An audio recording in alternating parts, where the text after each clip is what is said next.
आप लोग को पिछली वीडियो में बताए थे कि भाज्य संख्या किसे कहते हैं। इस वीडियो में बता रहे हैं कि अभाज्य संख्या किसे कहते हैं। एकदम आसान भाषा में है, बुक में आप देखेंगे तो आपको समझ में नहीं आएगा। तो बता रहे हैं कि अभाज्य संख्या अभाज्य संख्या किसे कहते हैं। मेरी गलती हो रहा है जी। अभाज्य संख्या किसे कहते हैं, किसे कहते हैं। तो अभाज्य संख्या के बारे में जानेंगे, किसे कहते हैं। वैसी संख्या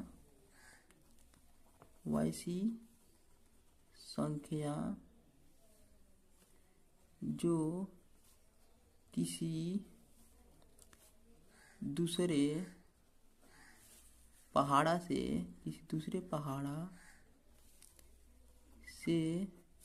विभाजित न हो,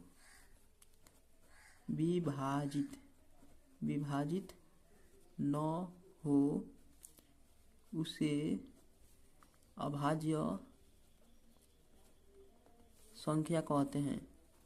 अब बुक में देखेंगे तो अलग अलग बुक में आपको अलग अलग तरह से दिखाई देगा, लेकिन ये आसान भाषा में हम बताए हैं आपको कि समझ में आ जाएगा।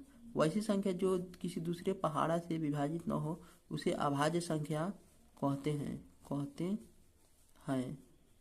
आइए समझते हैं एग्जाम्पल। जैसे में क्या हो जाएगा, वैसी संख्या जैसे में हो जाएगा 2 हो जाएगा। दो क्या होगा, किसी दूसरे पहाड़ से विभाजित नहीं होगा, केवल 2 से ही विभाजित होगा। 2 हो गया, 3 हो गया, 4 नहीं होगा क्योंकि 4 जो है ना 2 से विभाजित हो सकता है। उसके बाद से 5 हो जाएगा, 6 नहीं होगा। 6 है किसी दूसरे संख्या से, किसी दूसरे पहाड़ से विभाजित हो जाएगी। 6 है 2 से विभाजित होगा, 3 से विभाजित, इसलिए 6 नहीं लिखेंगे। लिखेंगे क्या, 7 किसी दूसरे पहाड़ से विभाजित नहीं होगा, केवल 7 से होगा और 1 से होगा। तो इसलिए क्या है, 7 है, अभाज्य संख्या है। 7 हो गया, उसके बाद से 8 हो गया, 8 नहीं होगा, 9 नहीं होगा, 10 नहीं होगा, 11 होगा। 11 क्योंकि 11 किसी दूसरे पहाड़ से क्या होगा, विभाजित नहीं होगा, या किसी दूसरे संख्या से विभाजित नहीं होगा।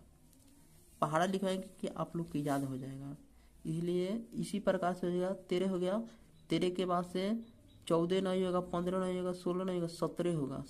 17 क्या होगा, 17 हो जाएगा। यहाँ पे 17 लिख देते हैं, 17 इत्यादि, डैश इत्यादि। वीडियो अच्छी लगी तो एक लाइक जरूर कर दीजिएगा और कमेंट करके बताएं कि वीडियो कैसी है। वैसी संख्या जो किसी दूसरे पहाड़ा से विभाजित न हो उसे अभाज्य संख्या कहते हैं। जैसे क्या हुआ, 2 है, 2 किसी दूसरे पहाड़ा से विभाजित नहीं होगा, केवल दूसरे पहाड़ा से विभाजित, केवल उसी संख्या से चाहे उसी पहाड़ा से विभाजित होगा। 2, 3 किसी दूसरे पहाड़ से नहीं होगा, स्वयं से होगा। जैसे 5 हो गया, 7, 1 को नहीं मानते हैं।